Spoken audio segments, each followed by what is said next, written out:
गणानां त्वा गणपतिगुं हवामहे कविं कवीनामुपमश्रवस्तमम्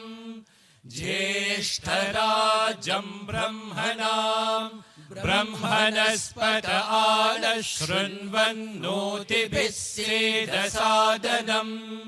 प्रणो देवी सरस्वती वाजेभिर्वाजिनीवती धीनामवित्रयवतु गणेशाय नमः सरस्वत्यै नमः श्रीगुरुभ्यो नमः हरिः ओम् ॐ नमो भगवते रुद्राय ॐ नमस्ते रुद्रमन्यव उतोत इषवे नमः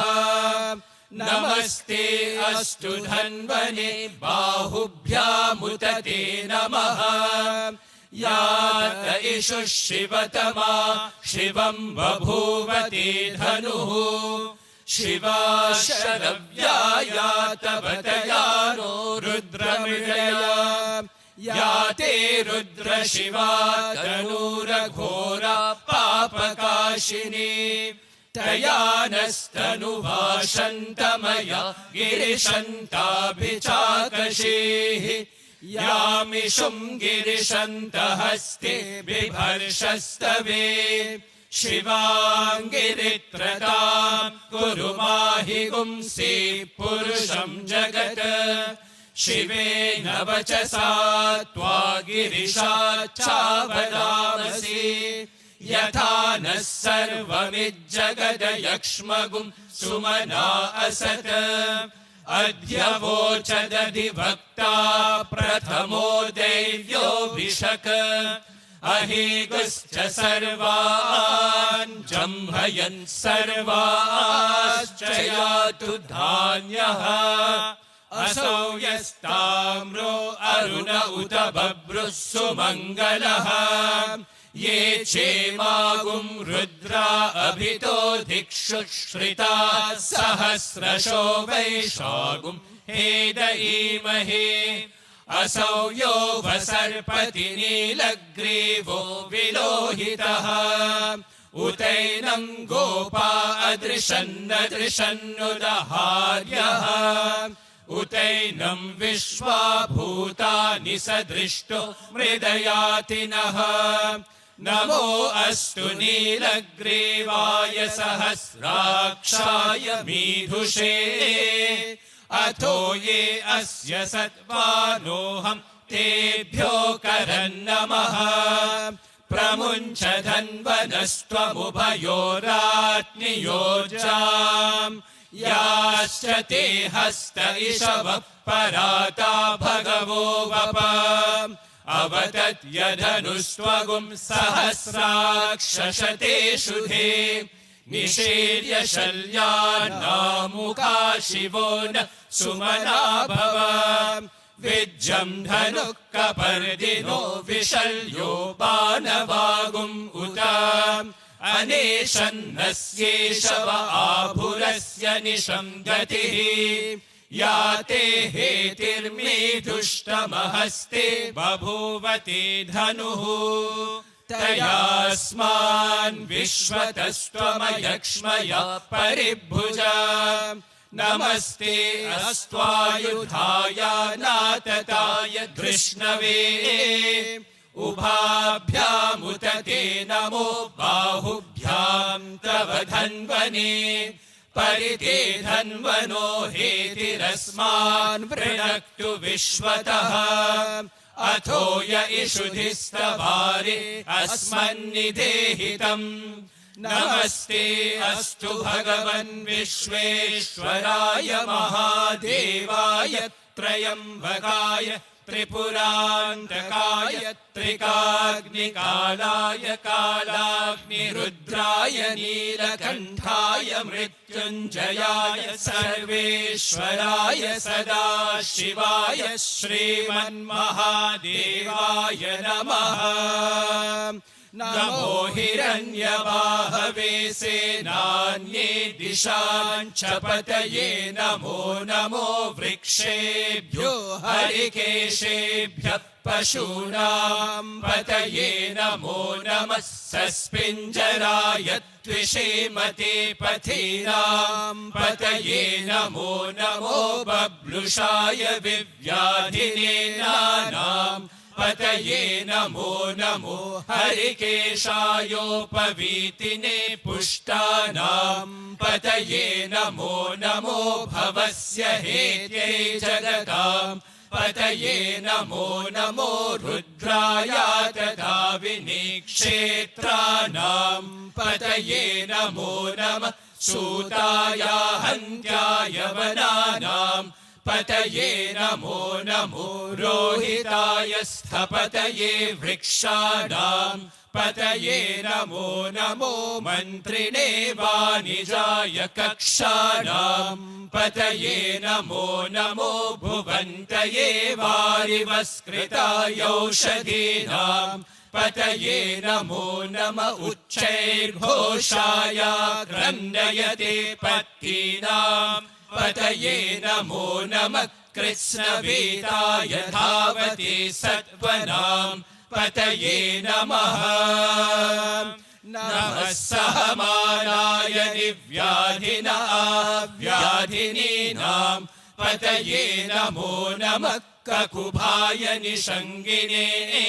सेनानां पतये नमो नमो निषङ्गिन इषुधिमते तस्कराणां पतये नमो नमो वञ्चते परिवञ्चते स्थायूनां पतये नमो नमो निचेरवे परिचरायारण्यानां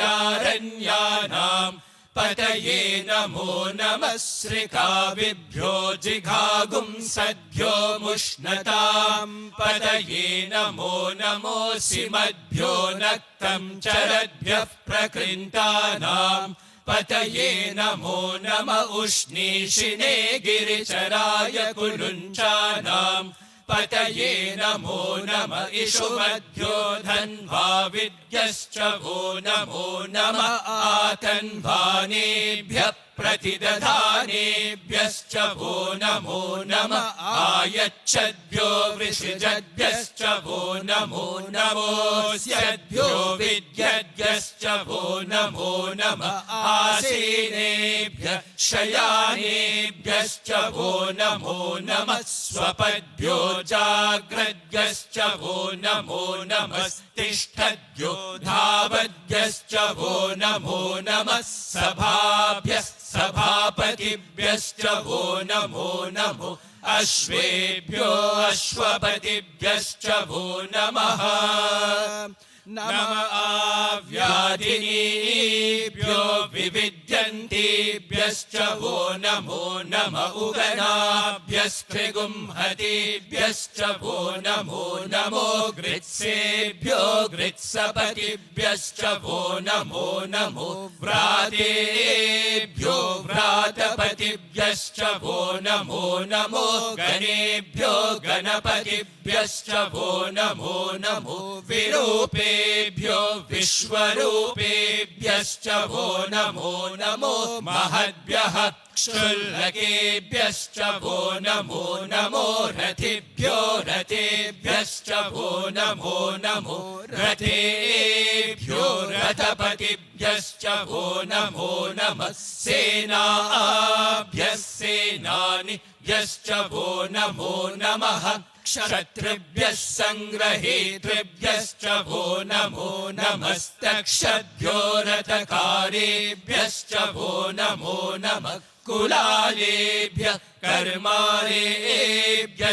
वो नमो नमः पुञ्जिष्टेभ्यो निषादेभ्यश्च वो नमो नम इषुकृद्भ्यो धन्वकृद्भ्यश्च वो नमो नमो मृगयुभ्यश्वनिभ्यश्च वो नमो नमः श्वभ्यः श्वपतिभ्यश्च वो नमः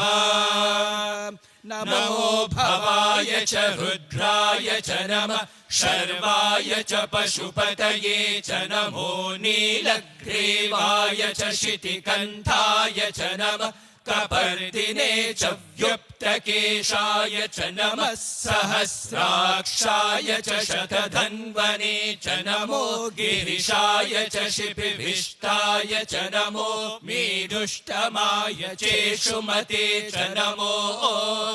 ह्रस्वाय च वामनाय च नमो बृहते च वर्षीयसे च नमो वृद्धाय च संवृध्वने च नमो अग्र्याय च प्रथमाय च नमः आशवे चाजिराय च नमः शीघ्रियाय च शीभ्याय च नमः ऊर्व्याय चावस्वन्याय च नमः श्रोतस्याय च द्वीप्याय च नमो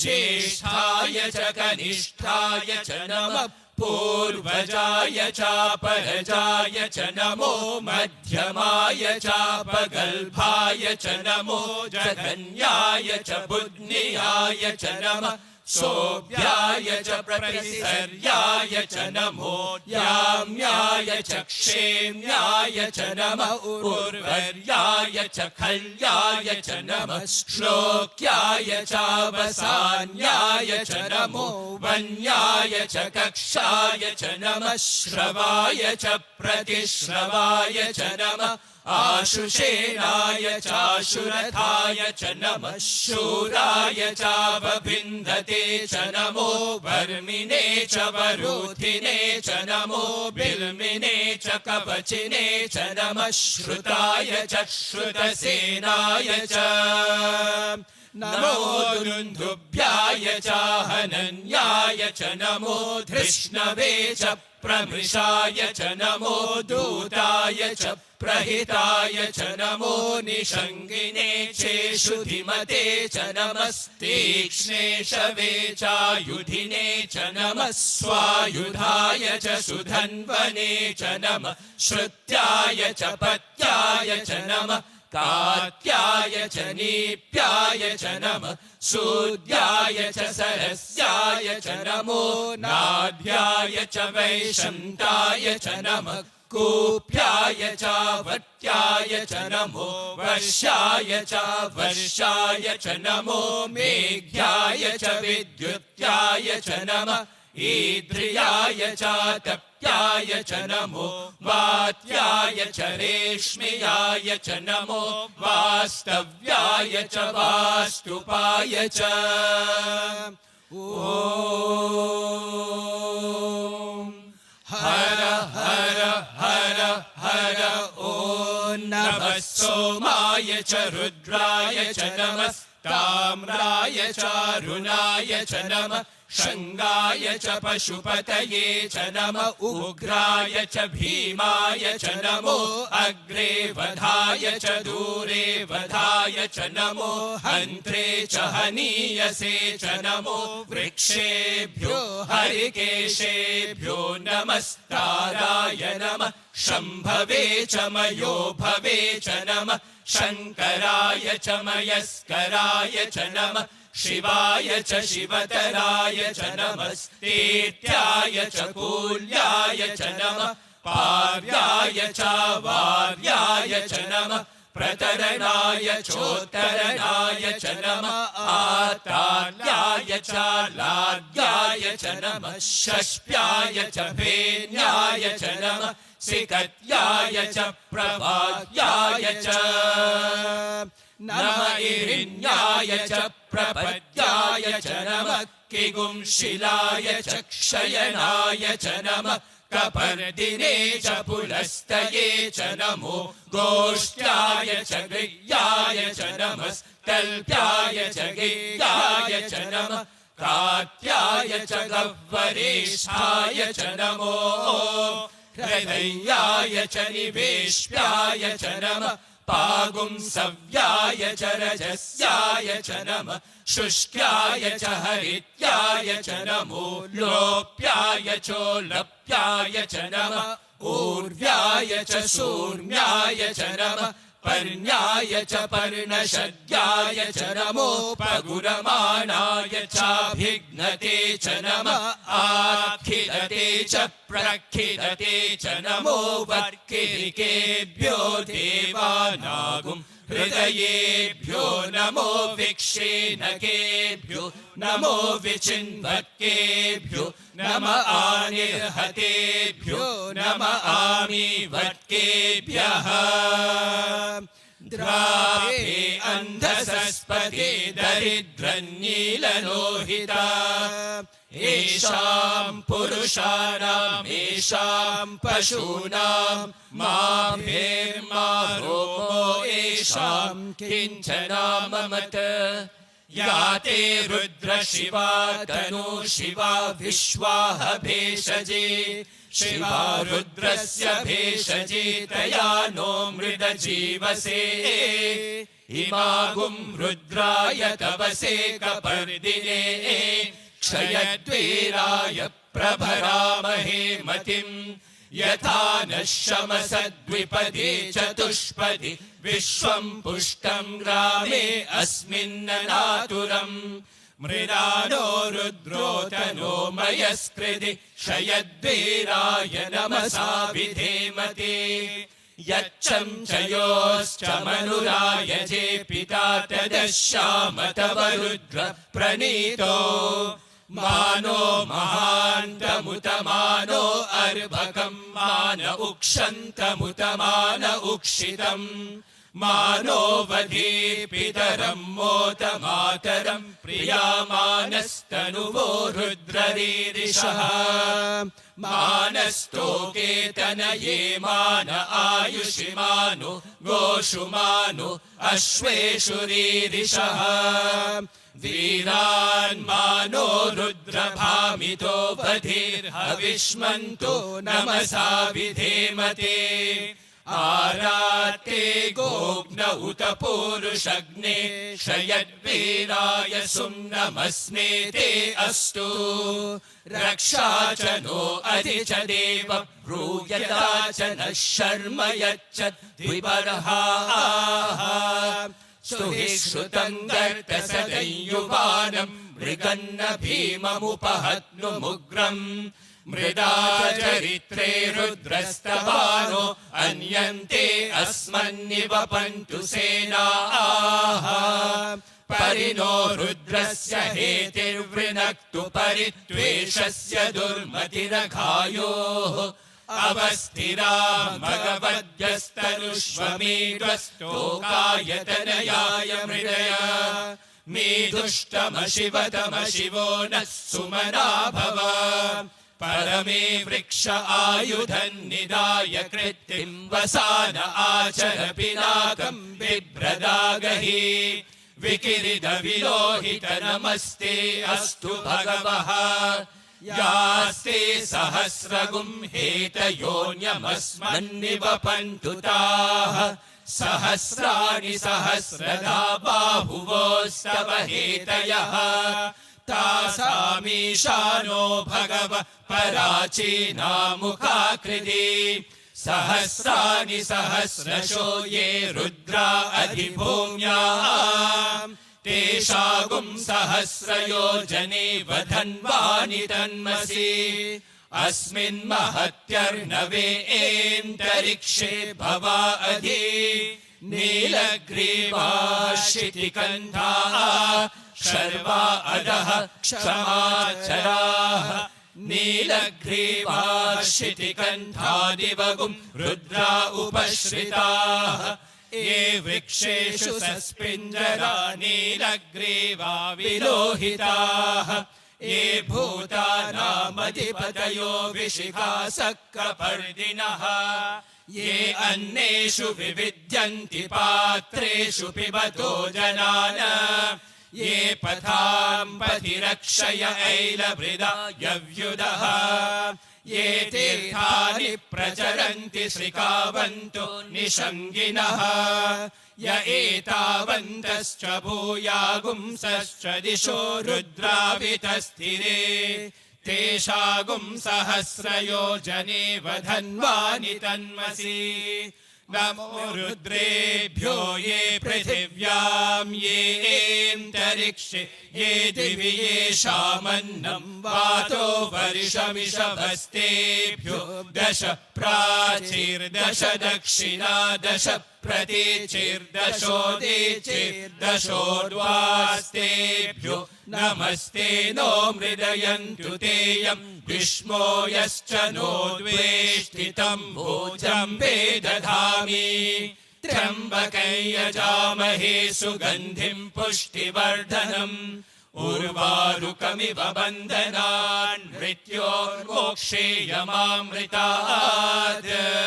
यो रुद्रो अग्नौ यो अप्सु य ओषधीषु यो रुद्रो विश्वा भुवना विवेश तस्मै रुद्राय नमो अस्तु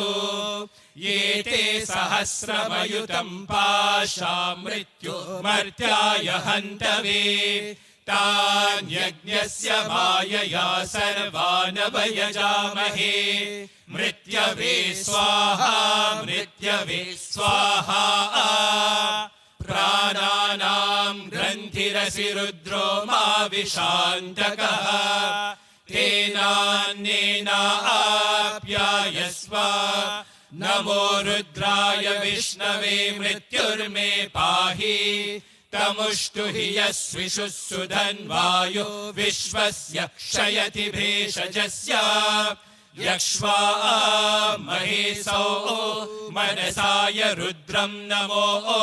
धीर्देवमसुरं दुवस्य अयं मे हस्तो भगवान् अयं मे भगवत्तरः अयं मे विश्वभेषजो यगुं शिवाभिमर्शनः ॐ शान्ति शान्ति शान्तिः ॐ शञ्च मे मयश्च मे प्रियञ्च मे नुकामश्च मे कामश्च मे सौमनसश्च मे भद्रं च मे श्रेयश्च मे वश्यश्च मे यशश्च मे भगश्च मे द्रविणं च मे यन्ता च मे धर्ता च मे क्षेमश्च मे धृतिश्च मे विश्वं च मे महश्च मे संविच्च मे ज्ञात्रं च मे सोश्च मे प्रसोश्च मे सीरं च मे लयश्च मरुतं च मे मृतं च मे यक्ष्मं च मे नामयच्च मे जीवातुश्च मे दीर्घायुत्वं च मे नमित्रं च मे भयं च मे सुगं च मे शयनं च मे सूषा च मे सुदिनं च मे ॐ शान्ति शान्ति शान्तिः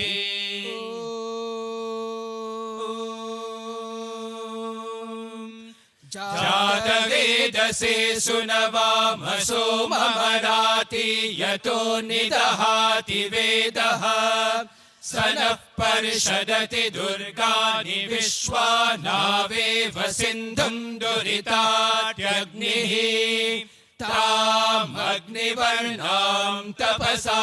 ज्वलन्तीं वैरोचनीं कर्मफलेषु जुष्टाम् दुर्गां देवीगुं शरणमहं प्रपद्ये सुतरसि तरसे नमः अग्ने त्वं पारयानव्यो अस्मान् स्वस्तिभिरति दुर्गाणि विश्वा पूश्च पृथ्वी बहुला न उर्वी भवातोकायतनयाय संयोः विश्वानि नो दुर्गः जातवेद सिन्धुन्ननावा दुरितातिपर्षि अग्ने अत्रिवन्मनसा गृणानोऽस्माकं बोध्यभितातनूनाम्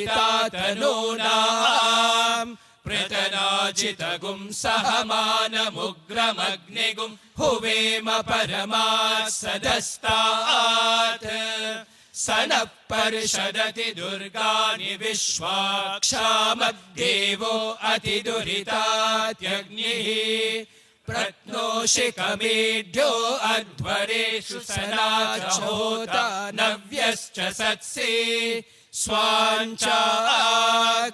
तनुवं पिप्रयस्वास्मभ्यञ्चसो भगमायजस्व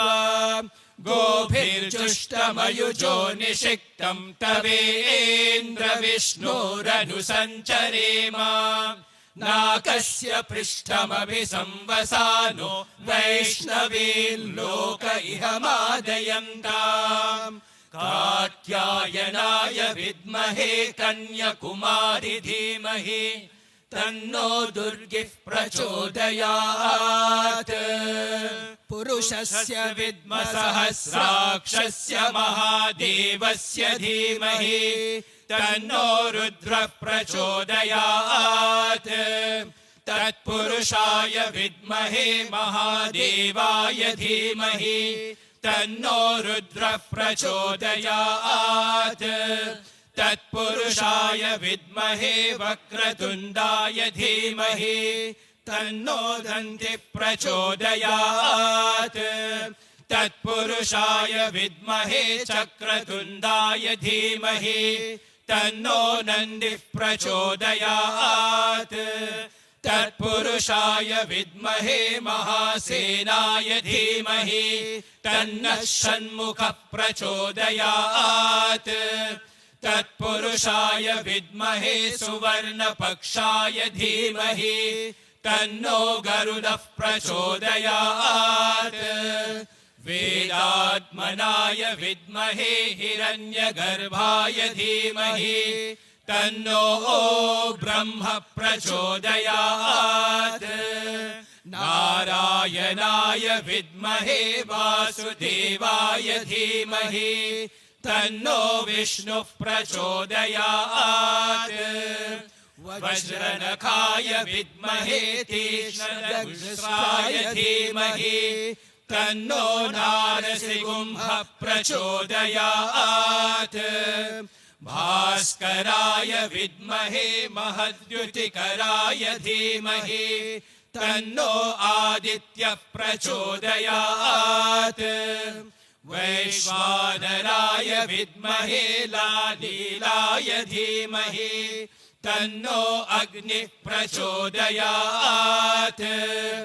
कात्यायनाय विद्महे कन्याकुमारि धीमहि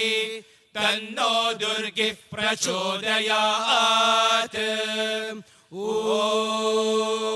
ॐ साईश्वराय विद्महे सत्यदेवाय धीमहि तन्नः सर्वः प्रचोदयात्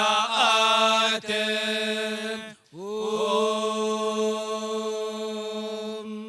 शान्ति शान्ति शान्तिः स्वस्ति प्रजाभ्यः परिपालयन्ताम् न्यायेन मार्गेण महिषाः गोब्राह्मणेभ्यः शुभमस्तु नित्यम् समस्तलोकाः सुखिनो भवन्तु समस्तलोकाः सुखिनो भवन्तु समस्तलोकाः सुखिनो भवन्तु ॐ शान्ति शान्ति